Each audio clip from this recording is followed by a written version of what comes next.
you can't hear me. I'll try to speak up. My name's Joe Geitner. I work for an architectural consultancy called George Sexton Associates.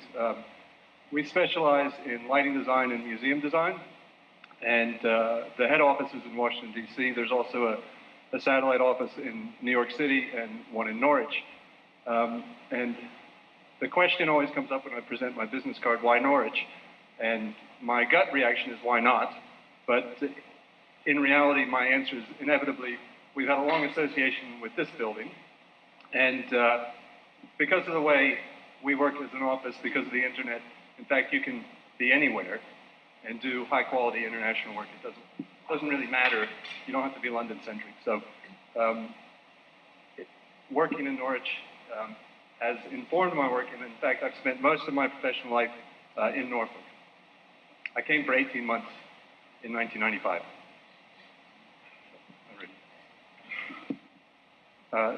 This is the Nat King Cole Trio, and in 1946, they popularized the song Route 66.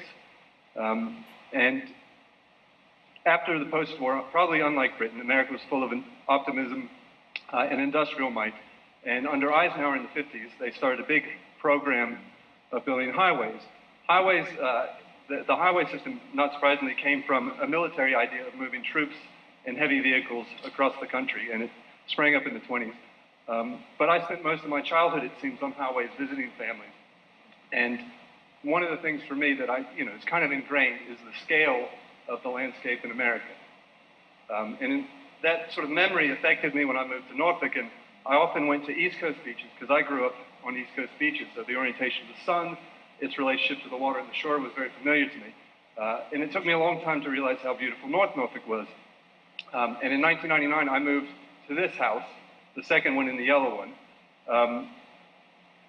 And this house is unusual because it has no electricity, and as a lighting designer, that put me in kind of a funny position. But it was a really good thing for me at the time because the rituals of turning on the lights, lighting the fires, and feeding myself each night in the winter was really important. In the summertime, when the days are longer like this, the experience had a different effect because the light went on forever. And it made me kind of realize the difference between what's enough light and what the impact is when you turn on a light.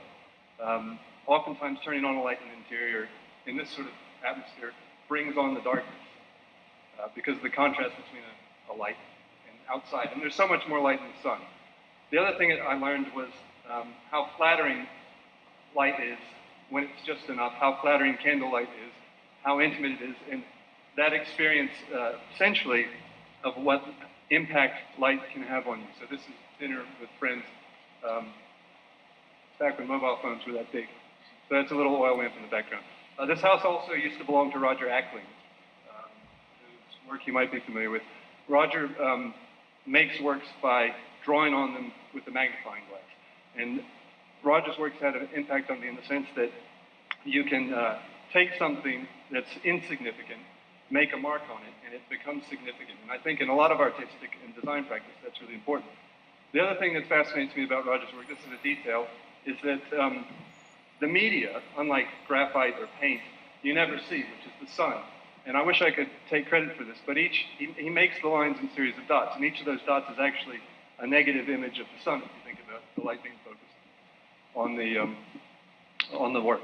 So I'm going to talk about a few projects. This is a residence that we recently completed, private residence. The corridor was the central part of the space, and the first thing you see, and we worked with a client who was a really good client to work with. He wanted something unusual, and we all agreed we wanted to focus everyone's attention on the art at the end of the corridor. So we came up with this design that was a series of pixels, for lack of a better way, that increased in density and therefore brightness to force this perspective. The other thing, that light is only 25 mil deep. He wanted to maximize the ceiling height, so we had to fit the light within the actual plasterboard of the ceiling. This next project is the French Pavilion at the Shanghai Exposition. We were lucky enough to be teamed up with the winning architect, Jacques Ferrier Architects. The most distinctive feature is the grid pattern of the facade, which is an envelope to the actual building itself, and was supposed to act as sort of an envelope that brought it all together. Our design, because we were really tight on energy, we were really tight on price, was to take what we called a candle and put it in each diamond on the facade. So it was a repeated element, therefore more cost effective. So this was our concept design for it and how it sat in the geometry. We did, on the left, a couple of mock-ups in our office, and then the manufacturer produced a full-scale mock-up for us to review. The other thing, because the geometry changes, the bracket had to adjust as well so that the candlelight was always in the same position. Being tight on budget, although we lobbied, and the architect on our behalf lobbied for us to visit site and attend the mock-ups, we weren't allowed to go, which is an unusual thing. And in fact, most of the construction administration work was done via Skype, internet calls with the contractors and the architects on site. And in fact, I was on the phone in America at midnight doing sample reviews on the night before Thanksgiving because we just had to work at their speed. The architect was pleased with the mock-up, and that was only one diamond, as you can imagine.